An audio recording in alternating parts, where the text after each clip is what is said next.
si voy a hacerlo, me voy a salir de la universidad, o sea, voy a hacer una apuesta muy fuerte por esto, voy a hacerla con todo. Era una obsesión total, pues muy sorprendente que me cogieran en una primera intento en un sitio con música. Al principio yo pensé que había sido un error administrativo. Ver a tocar ese Van Roller es como tener cerca un caballo percherón, que había un técnico de sonido para las audiciones, alucinante ya. No tenía nada, ¿no? Fue salto al vacío total. Yo recuerdo patearme en Madrid cuando vine con tarjetas de visita. Había un nivel de inmediatez muy inferior al que hay. Los grupos que tienen éxito comercial a mí no me interesan. Estás cobrando 500 euros por un concierto. A ver, echa cuentas. El éxito es que tú llegues al sitio al que tú crees que tienes que llegar, que me llena a mí.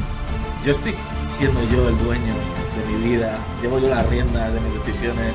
¿Realmente qué quiero hacer yo? Que entonces aparece la pandemia, de experimentar con dar clases de otras maneras. Un bolo de 100 euros el viernes, sí, el lenguaje musical se tiene que vivir como el aprendizaje de un lenguaje. Estoy quejando de algo que en realidad nadie me está viendo. Los últimos 4 años ha sido un viaje brutal, con una tendencia más marcada hacia la creatividad y la comprensión del lenguaje musical un poco de otra manera. Tenía algunos alumnos de una creatividad efervescente total. Pues mira, esto que ha hecho aquí es una genialidad total, es un reto permanente. Eso ha tenido un éxito brutal. O sea, no me meto en la dirección estética de la cosa. Que sobre todo la persona esté dando el 100% de lo que tiene que dar. Mochila, el ordenador, una tarjeta de los canales, montar un estudio en cualquier lado, de la cual, porque era esta cosa de llevar el estudio de la cuesta, ¿no? Siempre estamos mirando a la gama. Y las grabaciones de Alan Lomax, por mucho que te esfuerces, ese nunca va a ser tu idioma. Joder, es que aquí tenemos una cantidad de cosas que no estamos nunca mirando para allá. Que tuvo que venir un americano a fijarse en nosotros. Creo que tenemos ahí un patrimonio de un valor cultural acojonante. Si nos lo dejamos atrás, vamos a tener problemas en el futuro, porque no vamos a tener identidad artística de la que tirar y a lo mejor en algún momento ya no queda nada. Hola familia, bienvenidos al primer podcast Oliveira. Estamos aquí con Joel Molina, que es uno de mis profesores y guitarristas favoritos que hay en España. Entonces resulta, da la feliz casualidad de que también es colega mío y hoy justo estaba en Madrid, así que hemos decidido hacer este podcast bastante improvisado. Bueno, para que sepáis un poco mi historia con Joel, cómo le conocí. Joel estudió en la misma escuela que yo, en Musiquene, pero antes que yo, unos años antes, ¿no? No sé cuántos, sí. Igual, no tantos, que 5 o 6. ¿Tú cuándo acabaste? 10. Yo acabé en el 21. Y yo en el 10. Hostia, pues unos cuantos años antes. Unos cuantos años antes. Y entonces, pues eso, tenemos colegas en común y hay un festival que se llama WIM, que es muy interesante, What is Music. Entonces, él era profesor en ese festival al que yo fui de voluntario y me daban la opción de asistir a un taller, que hay muchos talleres ahí. Entonces yo dije, vale, pues yo siempre había oído hablar de Joel, además le había visto un vídeo tuyo tocando con un slide que acababa siendo una bombona de butano. Mis highlights. Además alguien me preguntó por ese vídeo el otro día. Bueno, sí, joder. Luego te preguntaré. Ha pasado la historia. Pues ese vídeo mítico, que es historia de España ya. Entonces yo le conocía por eso y luego resultó que él a mí también me tenía fichado. Hombre, estabas ahí en Instagram haciendo tus frases de fuego. Haciendo frasecitas yo. Entonces pues pasó que eso, que yo me metí en su taller sin avisar, yo de repente estaba ahí y él me vio y dijo, hostia. Esto se pone interesante. Claro. Y era eso, era un curso, pues, no es de armonía, ¿no? Más de tocar en grupo, de... Mi intención era hablar sobre la importancia de escucharse y de escuchar y de cómo eso afecta a la manera de tocar. Uh-huh. Y al final, pues eso, intenté afrontarlo desde diferentes ángulos. Hablamos un poco de fraseo, hablamos de ritmo, hablamos de groove. De modos, hablamos de cómo cantar exacto, los modos, ¿no? Y eso. De ser consciente y de escuchar de una manera consciente mientras tocas tanto a ti mismo como a los demás. Iba un poco sobre eso, era un poco abstracto, pero la verdad es que fue muy bonito. Claro. Lo disfrutamos un montón. Y entonces pues eso, a mí me gustó mucho el taller y luego ya pues en esas interminables noches del WIM pues fuimos hablando de cosas y nos hicimos colegas. Y nada, pues eso, te quería preguntar un poco primero quién eres, cómo acabaste siendo quien eres, o sea, ¿cuál es tu trayectoria desde que descubriste la música por primera vez hasta ahora que te dedicas a algo igual que tiene muy poco que ver con lo que a lo mejor habías pensado en un principio? Creo que a lo que me dedico ahora en realidad era lo que me hubiera gustado dedicarme desde el principio. Lo que pasa es que es verdad que al final fueron pasando cosas en el medio que me desviaron de esa idea original que tenía, y me desviaron mucho. O sea, tú al principio ya tenías la mente como de productor. Más de creativo. Yo creo que a mí lo que me llamaba la atención de la música, yo cuando empecé a hacer cosas, dibujaba y me gustaba pues la idea de trastear con componer y con sonidos y tal. Pero es verdad que como eso no apareció, y apareció la guitarra y apareció el jazz y me pareció algo fascinante, pues empecé a meterme poco a poco cada vez más en eso, y eso me fue alejando de lo que en realidad había empezado haciendo, que era algo mucho más ecléctico y abierto. Es verdad que el jazz siempre me ha fascinado y me parece un mundo fascinante, y la guitarra también, pero es verdad que al final me fui como especializando y metiendo cada vez más en eso y alejándome un poco más de mi idea original. O sea, ¿con qué edad más o menos empezaste a tocar? Yo empecé a tocar así, trasteando, pues con 15, 16 años. Así, ¿eh? Pero trasteando, o sea, así una cosa de... ¿Y antes bueno, no habías tocado nunca la guitarra ni nada? Tocaba el piano, yo tocaba el piano, estudiaba en una academia de mi barrio, estudiaba pues lo típico, como piezas de clásicos. Hubo un momento en el que me planteé en serio estudiar piano, y me planteé en serio la música cuando conocí a Emilio Molina, que es un pedagogo muy interesante. ¿Es tu primo o no? No, no es mi primo. Pero es un pedagogo musical, somos unos cuantos Molinas. Sí, ¿no? Es un pedagogo musical muy interesante. Yo lo descubrí porque un amigo mío del colegio, David Sancho, que es un pianista muy activo, David Sancho. Me habló de esto, y fui a un campamento sin tener mucha idea de a qué iba, y me conecté con gente súper interesante. Ahí conocí a Mario Quiñones, que de aquella ya era un guitarrista espectacular, y conocí a gente muy interesante, y ahí me llamó la atención la música por primera vez. Ahí tenía 16 años, y ahí como que me empecé a plantear que la música podía ser algo guay para hacer, flirteé un poco con la guitarra, pero nunca fue una parte troncal de mi vida. Me interesaba mucho y siempre estaba presente, pero no lo tenías claro ahí como salida profesional, además. No, eso siempre se habla. exacto. Yo empecé en la universidad física, o sea que ahí también tenemos un pasado común. Sí, yo estudié matemáticas. Tú acabaste, yo acabé. Yo me quedé a medias. ¿Tú cuánto hiciste? Yo hice de 3 años, 2 años en realidad, hasta segundo. ¿Y acto seguido entraste en Musiquene o cómo? Claro, yo descubrí la guitarra, y la guitarra ya se cruzó en mi vida de una manera muy abrupta. Yo conocí a Alberto Guío, que es un saxofonista también súper potente, y empezamos a ir a las jams del Bogie cuando abrió, yo sin ni idea de nada. ¿Ahí las llevaba el Héctor? Las llevaba Tony Heimer, y ¿quién estaba de batería? Estaba Nirán Carcasa, que es un señor fascinante, que vive por Madrid, es un señor americano que toca increíble. Ajá. Él ha tocado con Eric Dolphy, o sea, tiene una trayectoria alucinante. Y nos daban clases, a Alberto menos que a mí, porque él ya tocaba de la hostia.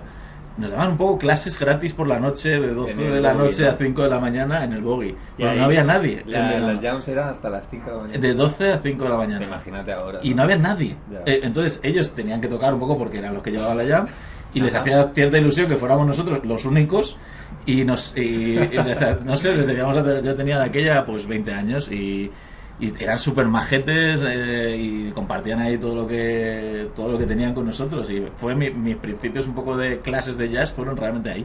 Al año siguiente de eso ya me apunté a clases con Joaquín Chacón y me preparé la prueba superior, y el verano siguiente pues entré en Musiquene. O sea, fue muy abrupto y muy violento. ¿Fuiste de estos que tuvisteis como yo también, como una época de que todo lo que querías era tocar?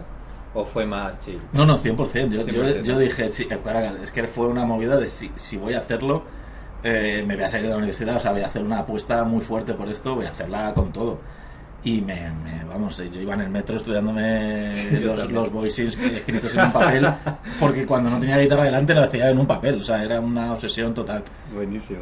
Es que no había otro, o sea, no había otra alternativa, era si apuesto por esto, apuesto. Y puse toda la carne en el asador. Fue muy sorprendente que me cogieran en la primer intento en un sitio como Musiquene. Al principio pensé que había sido un error administrativo cuando vi que estaba el segundo en las listas de acceso. Y bueno, a partir de ahí pues empezó ese desvío muy bestial hacia el jazz y hacia la guitarra. Jazz durante unos cuantos años, ¿no? Muy a saco, claro. Muy a Ahí saco. estaba. ¿Fuiste a Ámsterdam también? Después de esto me fui a Barcelona, que estuve un año allí también, o sea, de la escena jazzística brutal, Sí. Yendo a 6 jams por semana mínimo y metiéndome un poco en ese ajo, y de ahí me fui a estudiar un máster en Ámsterdam, que hay unos profesores de guitarra alucinantes. Pues que ahí Jesse tuve la Van oportunidad de Ruller. tocar con Jesse Van Ruller, Marten van der Grinten y Martijn van Itterson, que son 3 bestias pardas, que tocar con ellos es una sensación de estar ahí rodeado de no sé, de animales exóticos casi. Sí. Es como ver a tocar Jesse Van Ruller y sentirlo, es como, no sé, tener cerca un caballo percherón. Es una cosa como, esto es una potencia imparable. ¿Y estuviste ahí 2 añitos? Estuve 2 años intensos, ahí. Me imagino que fueron, ¿no? Que... Tocando mucho con mucha gente, porque lo bueno que tiene el Conservatorio de Ámsterdam es que la parte de abajo es una cantina, entonces te obliga de una manera muy bestia a socializar con todo el mundo. Tú llegas y Ya. está todo el mundo ahí tomando un café o charlando.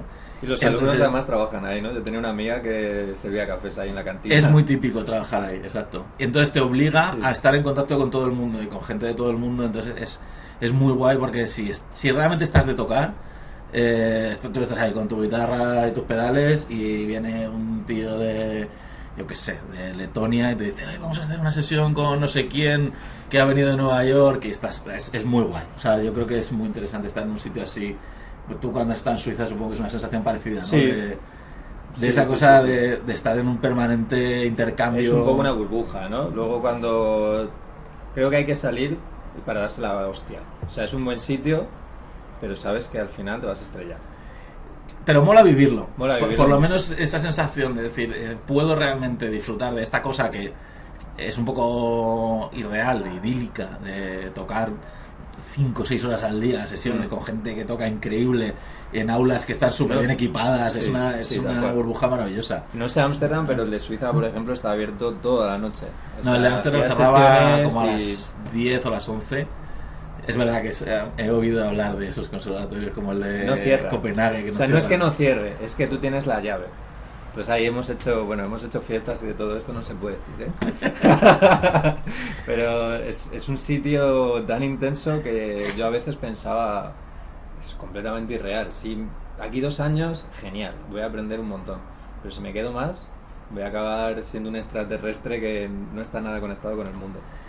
Es un poco pero yo creo que esto es un poco un problema de la burbuja de las instituciones del jazz en general. O sea, creo que hay una idea de que se puede formar parte de algo que realmente hace mucho tiempo que ya no existe en la realidad social. Entonces, lo que pasa es que a nosotros, que nos gusta mucho esto, pues yo creo que está guay darnos el lujo de poder vivir en esa burbuja un ratito. Claro. Pero es verdad que, claro, pues a nivel laboral luego no hay una representación real de eso. A nivel laboral es otra movida. Entonces ahí es donde pues eso, esa burbuja puede estallar.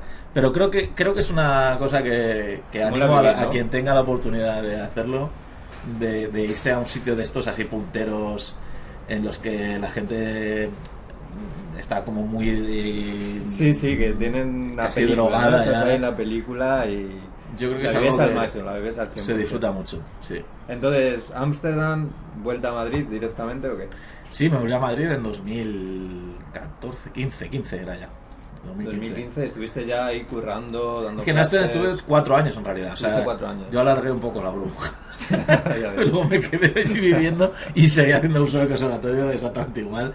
Porque... Sin estar matriculado, ¿no? Como Exacto, ibas pero se ahí- puede. Es que al final el conservatorio es un centro neurálgico en el que la gente que todavía no ha entrado y la gente que ya se ha ido confluye. Al final acaba siendo un sitio que usa todo el mundo. Ya. Es un edificio gigantesco, o sea, cabe de todo ahí. Además todo cristal, ¿no? Yo estaba Es una ahí, pasada. es bonito, es chulo. Tiene un estudio de grabación que es increíble. Abajo tiene un auditorio para las... ¿Llegaste a grabar ahí alguna cosa? Y grabé alguna cosa con Charles Gos, que de hecho igual habéis coincidido en Suiza. Sí, te he tocado con él. Pues Hemos hecho bolos. yo estaba en su grupo cuando estábamos en Ámsterdam y Sí. grabamos cosas muy experimentales, como todo lo que hace Charles, que siempre es muy, Sí. muy peculiar. Tal cual. y alguna otra cosa. Y luego tenía un auditorio para, o sea, cuando hacías típica audición de combo de no sé qué, estabas en una cosa que llamaban Blue Note, que es una cosa que a nivel de marketing también venía muy bien, porque todo el mundo decía, tocaban el Blue Note de Amsterdam. Coño, claro, en tu audición de combo. Es el del concert, ¿no? Como el auditorio, pero claro, tiene unos medios. Una cosa que a mí me alucinó es que yo hice mi primera audición de, yo que sé, un combo de algo, de un sorter, y alguien llegó, el técnico de sonido, que había un técnico de sonido para las audiciones, alucinante ya, con un CD, y me dijo, toma la audición, grabada perfecto, ya mezclada y todo. O sea, habían grabado el directo de la mesa y te lo daban al final. Dije, joder, es que esto es un nivel de lujo que, bueno, pues eso, la Europa avanzada tienen estas cosas, ¿no? Esto... Bueno. La Europa que funciona bien. Claro. Vale, entonces acabamos eso y eso, te fuiste a Madrid. Me vine a Madrid.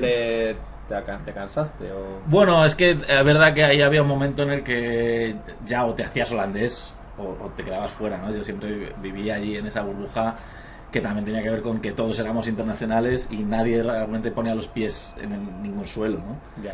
Y cuando ya llevaba ya un tiempo suficiente, pues empecé a plantearme la opción de aprender idioma, ese tipo de cosas normales que me estaba dejando un poco para la última hora. Y cuando empecé a ponerme, me entré en un agobio total y dije, es que no quiero ser holandés. Y de repente tenía muchas ganas de vivir en España. O sea, creo que en España se vive muy bien y creo que tenemos muchas cosas buenas. Aunque no nos den CDs al final de las audiciones, tenemos otras muchas cosas que son para mí imprescindibles. Equilibrio de vida en España está muy bien. Para mí es imprescindible. Más que en otros sitios. Sí. Yo creo que no viviría en otros sitios. Y cada vez más. O sea, cada vez tengo más claro eso. Ya. A pesar de todo, o sea, con todos los problemas que pueda conllevar, creo que al final gana el sí. En Madrid empecé a... Un poco salto al vacío volver a Madrid. ¿O tenías cosas? No tenía nada, ¿no? Fue salto al vacío total. De hecho, yo recuerdo patearme Madrid cuando vine con tarjetas de visita buscando trabajo a la manera más... analógica, ¿no? Sí, analógica, porque es que en 2015 estaba como todavía, no era como ahora. O sea, todavía estaba todo medio empezando. Tecnológico todo. Joder, yo era la primera vez que tenía internet en el móvil ese año. O sea, yo no había tenido... Fue por ahí. Internet en el móvil hasta ese momento. Para mí fue, creo que 2014 o 2015, mi primer smartphone. Es que cambió todo. O sea, de repente, más o menos, o sea, no tener WhatsApp 24/7 era normal. La gente te mandaba un WhatsApp y tú lo recibías cuando tenías wifi. Que a lo mejor era pues cuando te estabas tomando un café o no había esa inmediatez.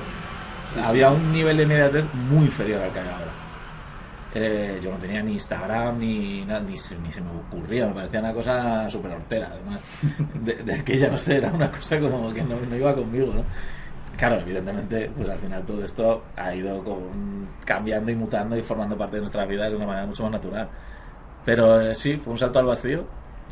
No lo hice no tenía ningún plan cuando vine a Madrid. De hecho, una cosa que me pareció interesante y divertida es que me tuve que salir del jazz a nivel laboral forzadamente, ¿no? O sea, yo empecé a tocar en grupos de versiones de hombres G y de cosas totalmente alejadas de mi idea. De repente hubo cosas muy potentes. Por ejemplo, tocaba mucho con una chica que se llamaba Corinne, que ya venía de Chicago y tocábamos un montón de repertorio de blues y de cosas muy potentes, y de repente fue como que tenía que abrir el abanico de lo que hacían los bolos. Estas cosas, pues llegabas aquí, o sea, es de gente que conocías, te vieron tocar, jams, les viste tocar. O sea, creo que al principio siempre es lo mismo, ¿no? Es ir a jams y que las jams te abran puertas. Pues alguien te llama, de repente alguien que a lo mejor no es tanto del jazz te llama para una movida que a lo mejor no es tanto del jazz y te vuelven a llamar para ese curro y eso te abre otra. Creo que en el mundo de la música funciona muy esa cosa fractal, ¿no? De que una puerta te abre otras dos y esas dos te abren otras dos, y si vas pasando niveles, pues se te van abriendo puertas. O sea, porque para la gente que nos está escuchando y que quiere montar un poco su vida profesional como músico, tú acabaste tocando con Bertín Osborne, ¿verdad? Yo acabé tocando con Bertín Osborne en el momento en el que ya de hecho decidí que que poco después decidí que no quería ese tipo de trabajo porque no me iba a llevar mucho más allá, digamos que si seguía picando piedra me iban a salir trabajos parecidos con cosas que no me resultaban interesantes. Ya. Ahí tuvo que haber una decisión de esto está muy bien, lo estoy consiguiendo y no es lo que quiero, ¿no? Puede ser. Es que creo que, bueno, por la escena en la que vivimos en España, los grupos que tienen éxito comercial a mí no me interesan. Ya no, o sea, puedo entrar en si son buenos o malos, pero no creo que sea interesante. A mí no me interesan. Entonces sí que es una cosa que me he dado cuenta, ahora que lo veo con otra distancia, que yo veo a chavales, colegas míos, que están de repente entrando a tocar con grupos punteros, a lo mejor, que se van de giras a internacionales, y digo, es que no me da ninguna envidia ese trabajo. O sea, no me sentiría bastante desgraciado si estuviera en esa posición.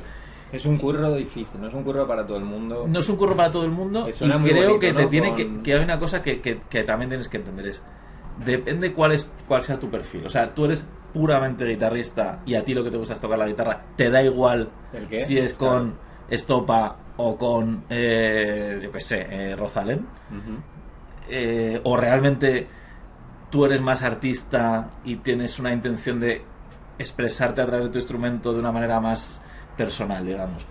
Si la primera está guay y disfrutas del propio hecho de tocar, da igual realmente en qué contexto te pongan porque te lo vas a pasar muy bien. Claro. Es un perfil, conozco mucha gente así, me parece genial. Que también conlleva todo el rollo de estoy tocando hoy en Madrid, mañana en Huelva, pasado estoy otra vez en Madrid. Es duro. El día siguiente estoy en Zaragoza, ¿no? Y además esta cosa de estás cobrando 500 euros por un concierto.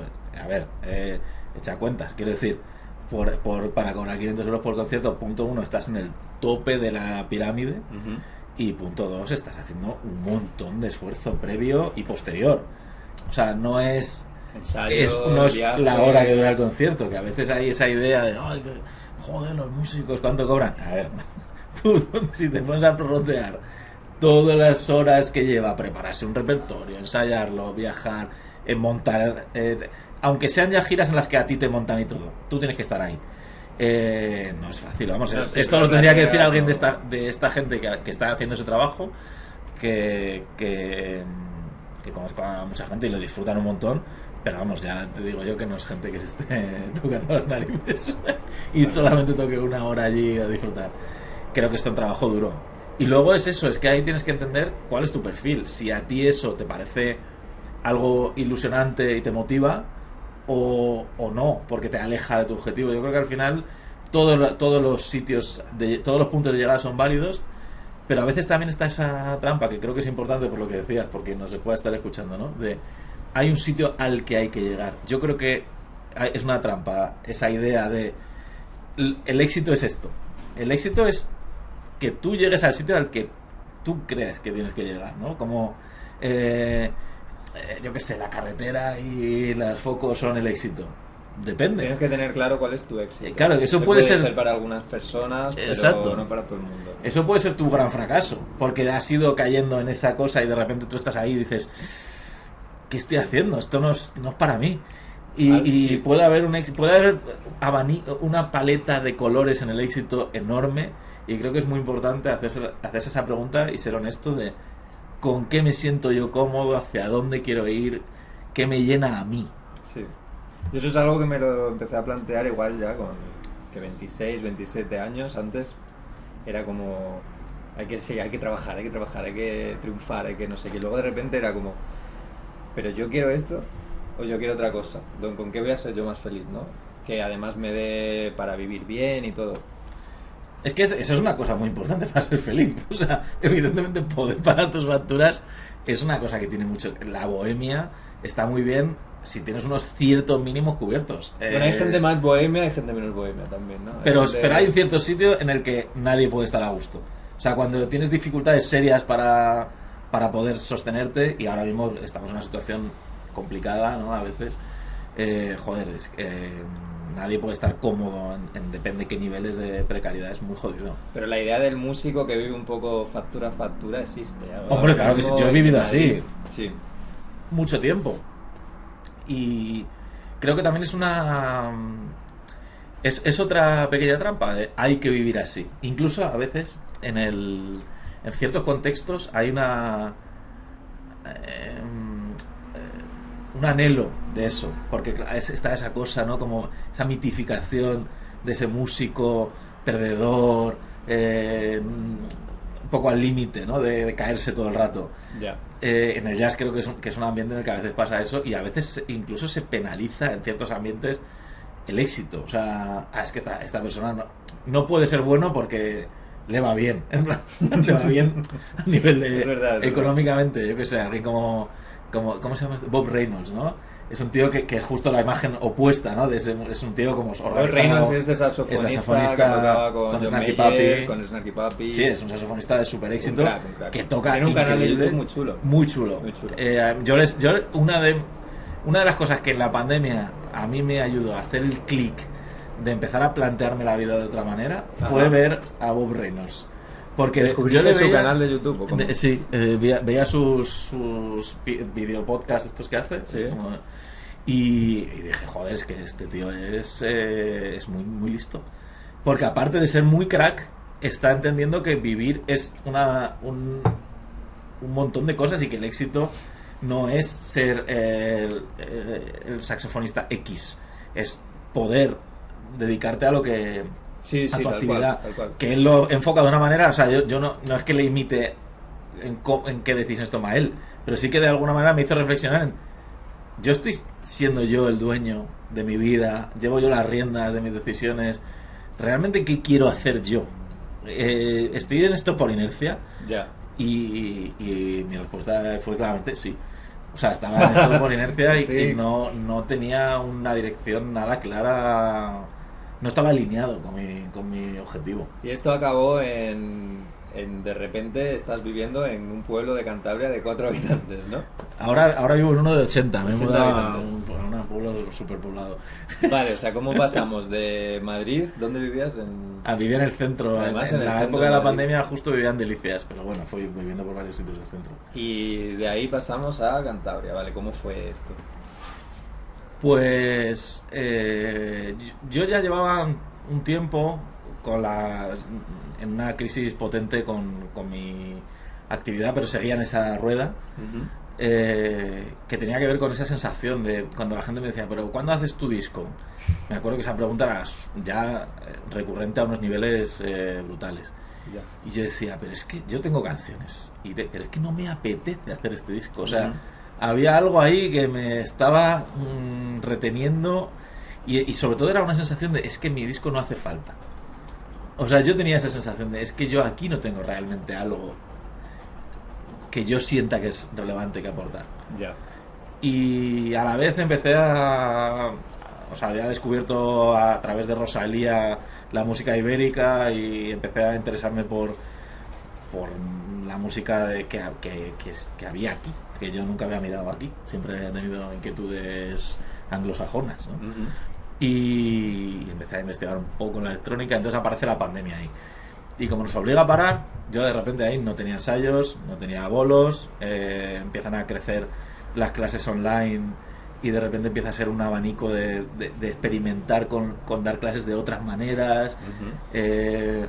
Empiezo a encerrarme a producir música, empiezo a ¿Ya coger... producías antes o esto...? No, o sea, realmente estaba empezando un poco a ¿Te compraste interesarme. una Focusrite en la pandemia? No, como poco. por Yo fui antes, Un poquito pero antes. antes de la pandemia ya estaba interesado en el tema y había hecho algún experimentillo, pero de repente ahí fue como me encerré a producir, y cuando se iba a acabar el encierro, que se hizo eterno, aunque fueron 3 meses, pero fue una sensación de que fue A mí media se me vida. hizo... Bueno, yo lo pasé... Yo estuve bien, la verdad. Yo estuve muy bien. Entonces se me hizo hasta también- corto, ¿eh? O sea, sí. A mí no se me hizo corto, o sea, lo recuerdo como una etapa muy relevante, porque a mí me supuso muchos cambios, pero cuando dejaron salir sí que tenía claro que quería irme al mundo rural, no sabía a dónde, que quería centrarme en emprender a producir, y que quería alejarme de lo que había estado haciendo hasta ahora. Y De creo la que era inercia, ¿no? de esa inercia, De la exacto. rueda del músico. Tenía mucho miedo a volver. Ya. A que volviera a ser un bolo de 100 euros el viernes, sí, tal, no sé qué, y volver a entrar en esa cosa bueno, ¿cómo voy a decir que no si no tengo pasta? Entonces tengo que... También es verdad que el hecho de haber tenido clases online a mí me liberó mucho. Ya. Porque por ahí de repente tú venía una fuente de ingresos estable y bien, sin moverme de casa y además haciendo algo que a mí me llenaba un montón, porque yo no hacía... O sea, fui llevando las clases hacia un terreno que me parecía súper guay. O sea, yo disfrutaba mucho de eso también, y sigo haciéndolo, o sea, es una cosa que disfruto muchísimo. ¿Cómo lo planteabas? ¿Las clases? ¿Cuál fue el cambio? Ah, vale. ¿Cómo fuiste construyendo allí como tu faceta, tu identidad de profesor? Pues yo siempre he tenido un poco la idea de que la creatividad tiene que formar parte integral del proceso de aprendizaje. Creo que el lenguaje musical se tiene que vivir un poco como el aprendizaje de un lenguaje, ¿no? Tienes que poder expresarte con él de una manera fluida.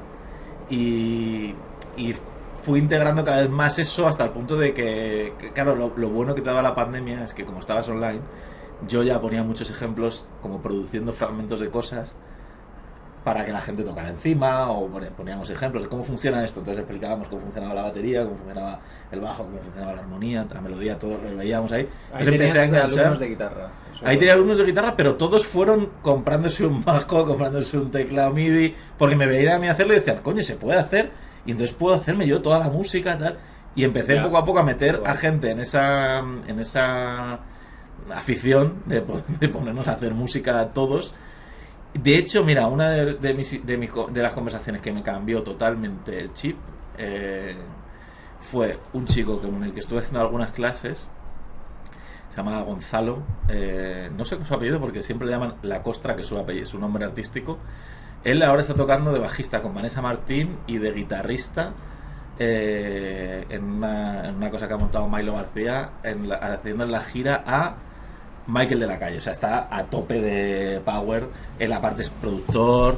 Bueno, es un tío excelente, que me pidió algunas clases para algunas cosas del mástil y tal, de visualización del mástil. Y fue un descubrimiento brutal, porque hablando con él, yo tenía estas quejas de, pues esto no me gusta, esto no me encaja, no me gusta esta manera de trabajar. Estaba más en la queja, ¿no? Entonces de repente él, que estaba totalmente enchufadísimo con su proyecto personal, me dice, pero es que no hace falta que tú hagas todo eso. Y esa conversación la recuerdo como un clic de, coño, es verdad, me estoy quejando de algo que en realidad nadie me está obligando a hacer, yo, porque lo he elegido yo así, ¿no? O sea, la queja, espera, para que yo entienda bien, la queja era de que... La queja era en general, pues no me gusta cómo trabajo, no me gusta cómo es la música, no me gusta cómo es no sé qué, no me gusta esto o lo otro, ¿no? Había una queja en general con, no quiero volver a lo de antes. Ya. Y es verdad que cuando él me hizo esa reflexión, que es tan básica, ¿no? Sí. Como, pues no lo hagas. Sí, pero no te lo preguntas. Es que ese es el problema. Por eso digo esa trampa del éxito, o de esas trampas de qué significa el camino establecido. Es que tú vas no te pueden hacer otros tu vida, no te la pueden dibujar. Es que es muy difícil, porque cuando encajas está todo bien, pero cuando no estás encajando hay una fricción que no te deja desarrollarte, y al final no acabas siendo la mejor versión de ti mismo. Puedes acabar incluso siendo un buen músico, o un buen profesor, o un buen lo que sea, pero nunca vas a ser la mejor versión de ti mismo. Y además puedes caer en el engaño de, no, si soy un buen esto, pero es que a lo mejor puede ser un mucho mejor otra cosa y además ser más feliz.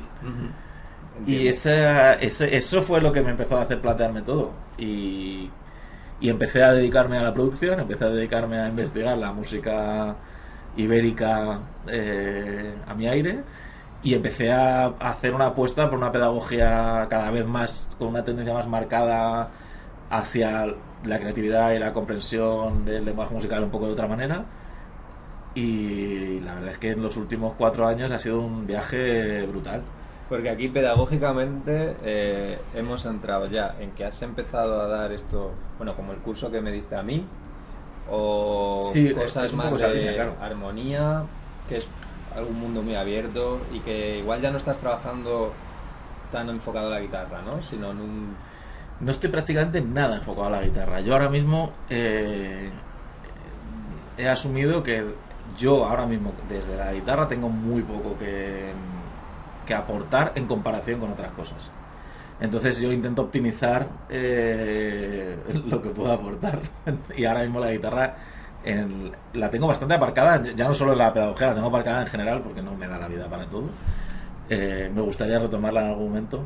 Probablemente te pediré unas clases para ahora. Es bonita la guitarra, pero no, da mucho trabajo. Da mucho trabajo y sobre todo es que las horas del día son limitadas. Y cuando te pones a organizar un calendario de quiero avanzar en X y X y X y dices, ¿dónde cabe? Te pones a priorizar y no cabe todo. Entonces, pues no me da. Vale, entonces si tuvieras que definir como tu filosofía de enseñanza, que lo has mencionado antes, así como una frase.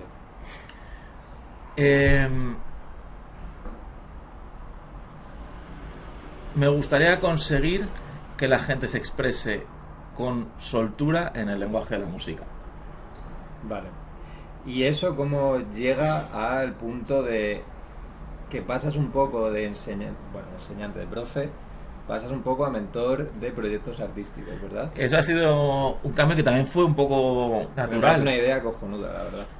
Yo estaba trabajando con gente muy buena, la verdad es que tenía algunos alumnos de una creatividad efervescente total. Había una chica inglesa, Rachel, que tenía unas canciones increíbles que me preguntaba, ¿pero cómo puedo escribir una B? Y yo lo que hacía era analizar sus propias canciones y decir, pues mira, esto que has hecho aquí es una genialidad total. Ajá. Y aquí has hecho otra genialidad y tal. O sea, era como, es que ya lo están haciendo muy bien. Entonces lo que hacía era más darle confianza en que lo que ya hacía estaba guay y explicárselo para que pudiera replicarlo siendo consciente de lo que ya había hecho ella misma. O sea, básicamente transcribíamos sus propias canciones para implementar esos recursos más adelante, ¿no? Yeah. Y esto me empezó a pasar con varios proyectos. Tenía un chico, Gonzalo, que él se apuntó con intención de hacer clases de guitarra de jazz.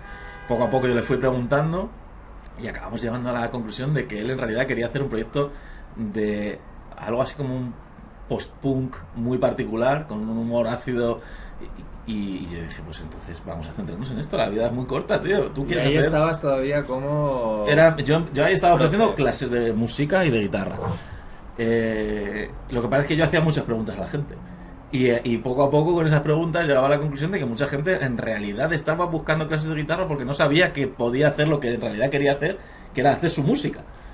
Y ahí ese fue mi clic, fue poco a poco, después de pasar de 0 a 100 en un par de proyectos, o bien multiplicar lo que estaban haciendo o bien empezar a hacer esto, porque este chico Gonzalo ahora tiene un EP bajo el nombre artístico de Glux que hicimos en ese proceso. Ajá. O sea, llevamos un proceso de llevar una cosa hasta el final, ¿no? A puerto. Y de ahí dije, pero es que yo realmente puedo hacer mucho más eficaz que ofrecer clases de música, es ofrecer mentoría de proyectos. O sea, que alguien ya venga con la idea de querer hacer un proyecto y empezar a darle forma con todas estas herramientas que he ido aprendiendo, que a veces son clases de música, a veces son de producción, a veces son simplemente un apoyo a veces son las preguntas, emocional, ¿no? o el apoyo, a veces es decirle a alguien, esto está bien. Yeah.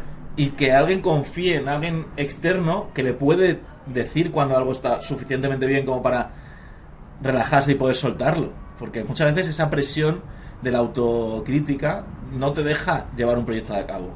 A veces es simplemente ese papel durante trocitos, ¿no? Y a veces es resolver atascos creativos. Es una cosa súper estimulante porque es un reto permanente, ¿no?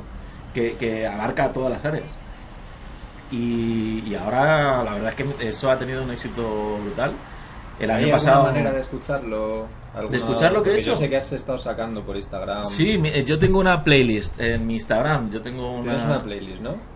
Sí, pero tengo una playlist, sí, que se llama Proyectos que he mentorizado. Está guay. Como y idea, sí. Si alguien quiere escucharlo y ver un poco más en profundidad lo que ha estado haciendo Joel estos años, vamos a dejar ahí en la descripción el link del Spotify. De la mentoría, sí, exacto. Mira, pues esto ha sido algo preciosísimo. Tenemos ahora mismo varios proyectos que además son súper diferentes. O sea, yo no me meto en si algo estéticamente...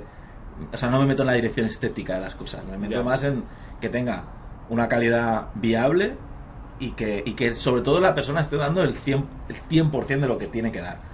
O sea, que vaya completamente en su dirección, ¿no? En su dirección y que realmente no se conforme con hacerlo al 75%.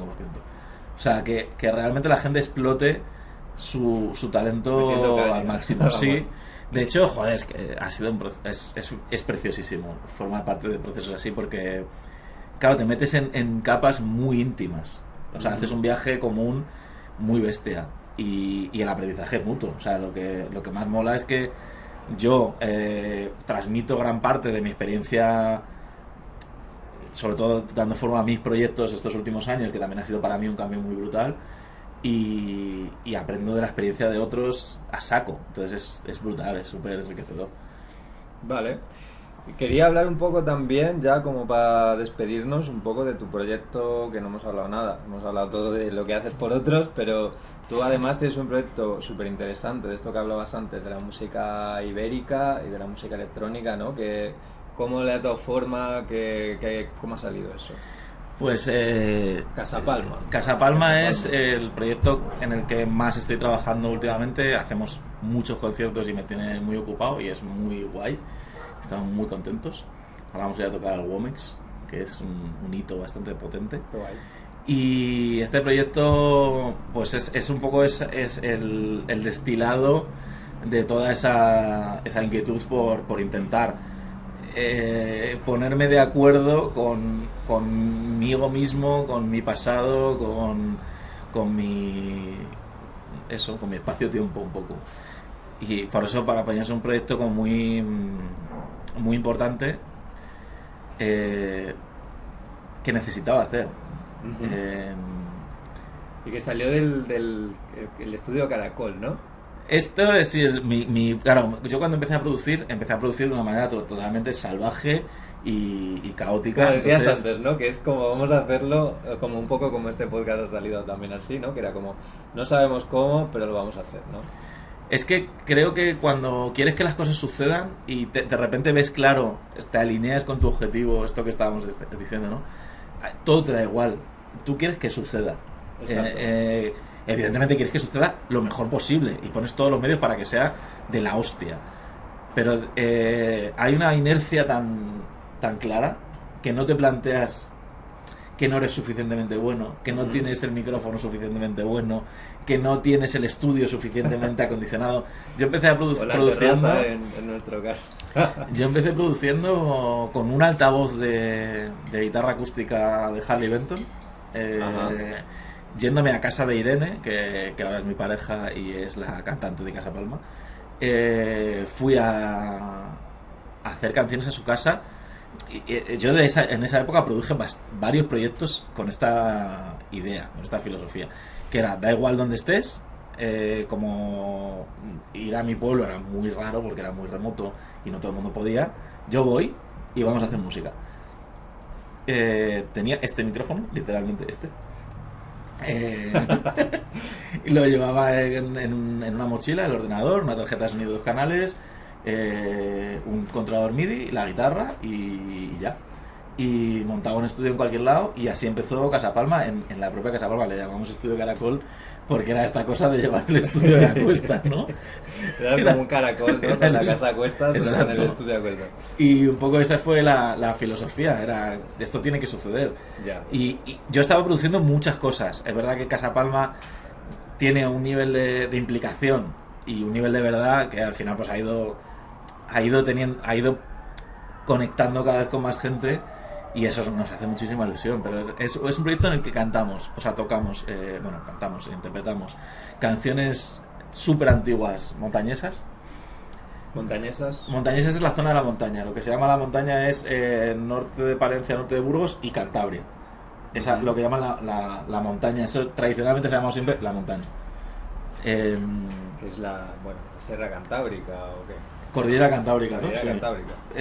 Pero esto es como el nombre Le llaman la montaña, de siempre, ¿no? Vale. como aparecería en los mapas antiguamente. Y ahí se cantaban canciones populares. Se llaman canciones montañesas, que hay incluso una discusión sobre si existe o no el folclore montañés. Al final, bueno, da igual. Ya. Las jotas son comunes en muchos sitios. Sí que es verdad que en cada sitio han desarrollado una serie de cosas. En Castilla hay una serie de maneras de tocar la pandereta. Bueno, Castilla es gigante y tiene un montón de matices en el folclore. Galicia tiene un montón de matices en el folclore, Asturias. Y es verdad que la montaña tiene una serie de características bastante interesantes en el folclore. Yo me dedico a ese folclore porque es el que está cerca. Es de donde viene mi abuela y es un poco lo que me ha pillado cerca cuando yo he hecho todo este proceso de investigación.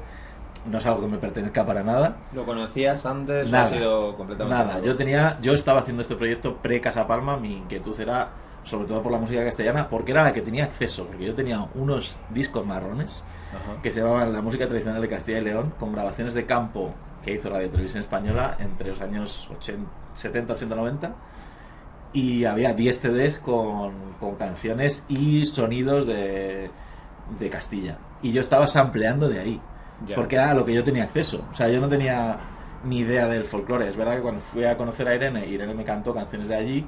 Irene sí estaba más en común. Irene está mucho más en contacto, porque además la zona donde vivimos ahora, que es Cabuérniga, tiene un folclore mucho más vivo. La gente canta en los bares, o sea, los ganaderos cantan. Qué bueno.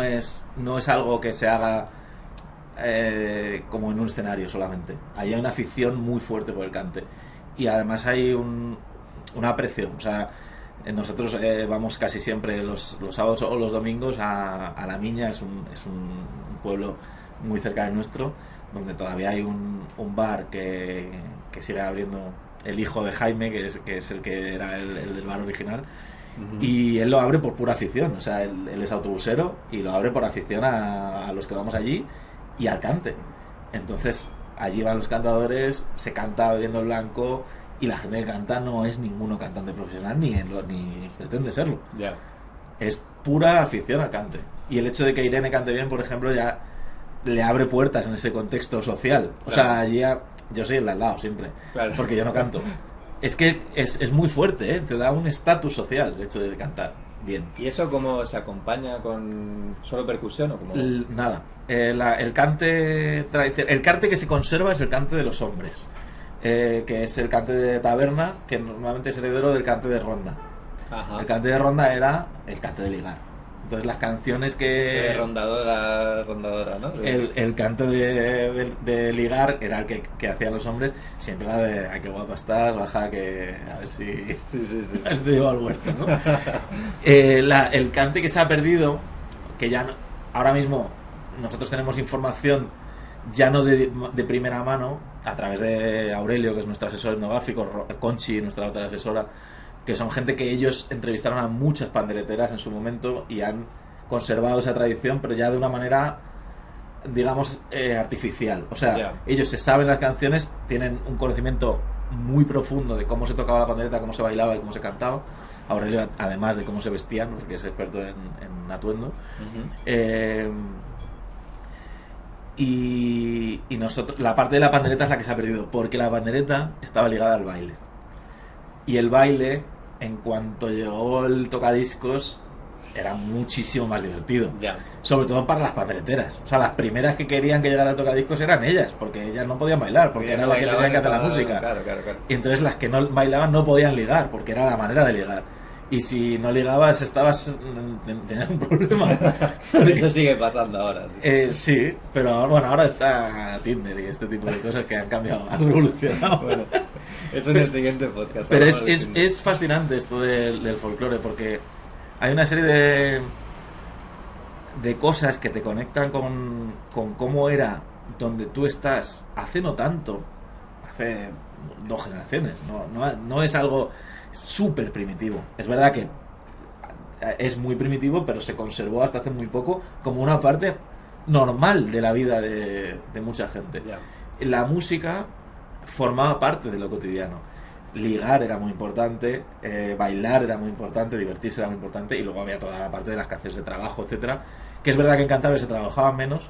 Igual debe ser que no se quejaban tanto del calor, pero en Castilla hay unas canciones de trabajo quejándose del calor y del esfuerzo, que son también fascinantes, ¿no? Y es verdad que una cosa que a mí me está haciendo mucho bien, y que considero que es súper importante de este tipo de proyectos, es que siempre estamos mirando, cuando miramos a los cantos de trabajo, a Alabama, ¿no? Mira esas grabaciones de Alan Lomax de los cantos de trabajo de Mississippi, yo qué sé, ¿no? Esa cosa de el blues auténtico del Delta. Sí. Hay mucha discusión de eso. O sea, hay mucha gente en España muy preocupada con tocar el blues del Delta como era. Y dices, tío, pero es que, punto uno, tú no eres ni has sido ni vas a ser nunca del Delta y por mucho que te esfuerces, ese nunca va a ser tu idioma.